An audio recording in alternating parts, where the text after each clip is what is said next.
Para todo o propósito debaixo do céu. Amém? Poder se assentar.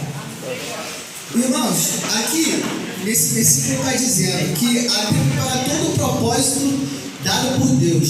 Todos nós temos um propósito aqui na terra, né? Mas durante esse propósito pode acontecer algumas coisas que às vezes a gente pensa até que Deus nos abandonou. Mas Ele faz aquilo para mostrar para todo mundo o que Ele é capaz de fazer. Por que eu estou dizendo isso?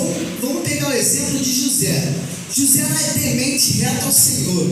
E ali, ele foi vendido, irmãos, como escravo. Mas como assim ele era temente ao Senhor? O propósito dele era muito grande na terra. Para quem não sabe, o propósito de José era virar governador no Egito. Olha que coisa, governador do Egito. Então o que aconteceu? Ele foi vendido como escravo, jogado no buraco pelos irmãos, meus irmãos. Pelos próprios irmãos, jogado no buraco, foi para uma terra como escravo, levava chibatada nas costas, e ali, mesmo sendo temente ao Senhor, ele nunca ele duvidou do que Deus podia fazer na vida dele, e que Deus nunca abandonou ele. E às vezes, a gente pode estar nessa situação. A gente tem um propósito aqui na terra, mas às vezes a dificuldade ela vem e a gente pensa que Deus nos abandonou, mas na verdade não é isso. Às vezes Deus permite aquilo acontecer para mostrar para todo mundo o que Ele pode fazer na sua vida. Amém, meus irmãos? Ele faz, Deus, Ele tem o poder de mudar o quadro, tem o poder ali de te libertar, de fazer tantas coisas na sua vida. É só permanecer fiel, assim como José permaneceu fiel no propósito e virou governador do Egito. E assim Deus vai fazer na sua vida. Eu não sei o que você está passando nessa noite, mas para Deus, irmãos, nada é impossível, e o propósito na sua vida irá se cumprir. Deus te dará a vitória e vai mostrar para todo mundo o que Ele pode fazer. Amém? Jesus, meu guia.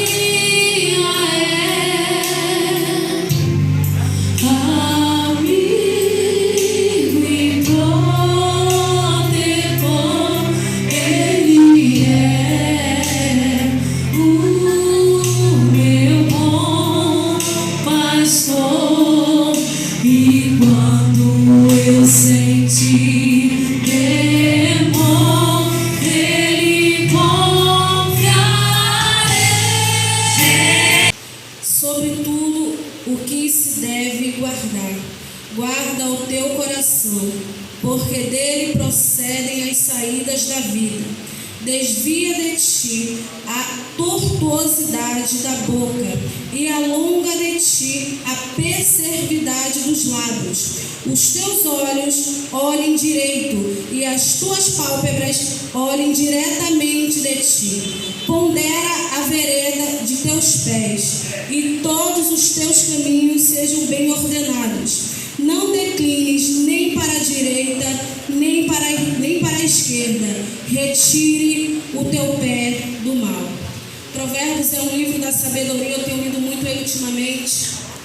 E quando o Senhor ele diz nessa palavra para guardarmos os nossos corações, porque antes de tudo o nosso coração ele tem desejo. A Bíblia diz que o coração do homem é enganoso.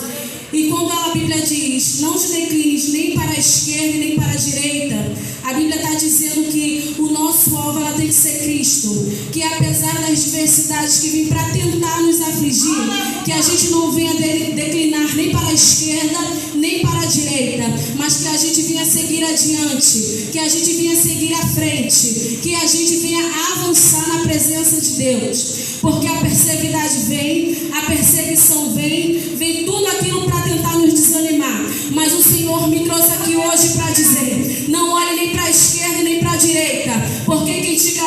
sou eu. Você está debaixo da minha mão. E tudo aquilo que vem para tentar te afligir não é nada mais do que nada menos o Senhor formando o teu testemunho, formando a tua história. Para quê, Bárbara? Para o meu irmão ver, para o seu irmão ver que apesar de todas as dificuldades, você permanece de pé. E o que eu quero dizer com isso? Que através da sua história, através do seu testemunho, aquele que estava lá fora, mesmo sem você perceber, você acaba trazendo ele para a presença de Deus. Então seja um espelho para alguém que se encontra aí fora. Não seja julgador, seja aquele que abraça. Tenha um coração que ame. A Bíblia diz, pastora, que não adianta ter obra, mas obra sem amor não vale de nada. Não adianta estarmos aqui pregando, cantando, evangelizando e o nosso coração não tem amor. A Bíblia é bem clara quando ela diz: muitos são chamados, mas poucos são escolhidos. A Bíblia diz que naquele grande dia, muitos se surpreenderão. Sabe por quê? Porque não adianta nada a gente estar em cima do antibruna e não amar quem está lá fora. Não adianta nada eu dizer que como a palavra de Deus, que busco de madrugada, oh, aleluia, que eu faço isso, que eu faço aquilo, mas o meu coração está cheio de falsidade. O meu coração está cheio de julgamento. O meu coração olha para o irmão lá fora e diz assim: está vendo? Saiu da igreja de novo, não consegue se firmar, não consegue se ficar de pé. Não, não é isso que a Bíblia nos ensina. Aquele que caiu, a gente tem que estar de prontidão para estender a mão e dizer: você caiu, mas eu estou aqui para te ajudar a te levantar novamente. Você caiu, mas eu não vou te dar as costas, não. Você é forte o suficiente para levantar. E assim eu agradeço a minha oportunidade. Com a minha mãe, porque minha mãe poderia ser contaminada pelo Covid de novo e a gente não queria que a minha mãe perdesse a minha mãe.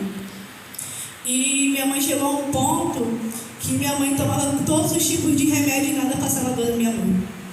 E depois de muito tempo, minha mãe ficou 5 meses sem andar, praticamente. E eu e meus irmãos nos encontramos desesperados, porque a gente ficou com medo muito grande de perder minha mãe. E tinha dias que a gente via minha mãe chorando, desesperada.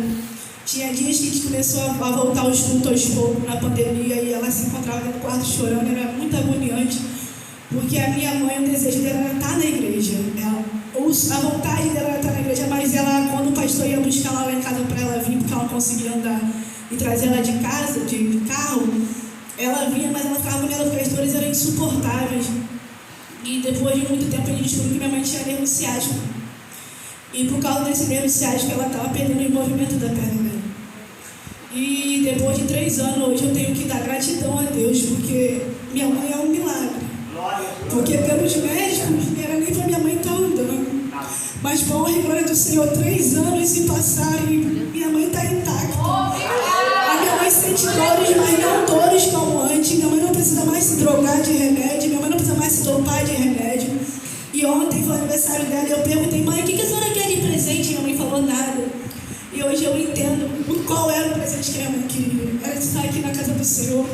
Porque só dela lembrar que 3 anos atrás ela estava presa dentro de casa sem poder adorar a Deus, eu tenho certeza que dói muito dentro dela. E hoje eu tenho que agradecer muito a Deus e pedir que Deus continue derramando muita saúde sobre a vida da minha mãe. E meus irmãos não puderam vir porque eles estão trabalhando, mas foi pelos meus irmãos que a gente fez essa festinha para a senhora junto com toda a igreja, porque ela poderia, irmãos, estar comemorando em qualquer outro lugar, porque ela teve várias oportunidades. Meu irmão perguntou se ela queria sair ontem, eu perguntei, e ela não quis. Mas eu tenho que agradecer a Deus, porque o melhor da festa ela quis, né, que ele está na casa do Senhor, e está agradecendo a Deus, porque só gratidão, irmão, só gratidão, porque a gente teve muito, mas foi muito medo. Os irmãos não têm noção quanto eu e meus irmãos ficamos com medo. Primeiro dela ficar sem dar ou de perder a minha mãe. E cada dia que se passava, minha mãe só piorava. Minha mãe tomava toda final de semana, minha mãe tomava uma injeção diferente. Se alguém chegasse em casa e falasse assim: toma esse remédio aqui que vai passar sua dor, minha mãe tomava, não queria nem saber se ia fazer mal a ela, porque as dores estavam enlouquecendo a minha mãe.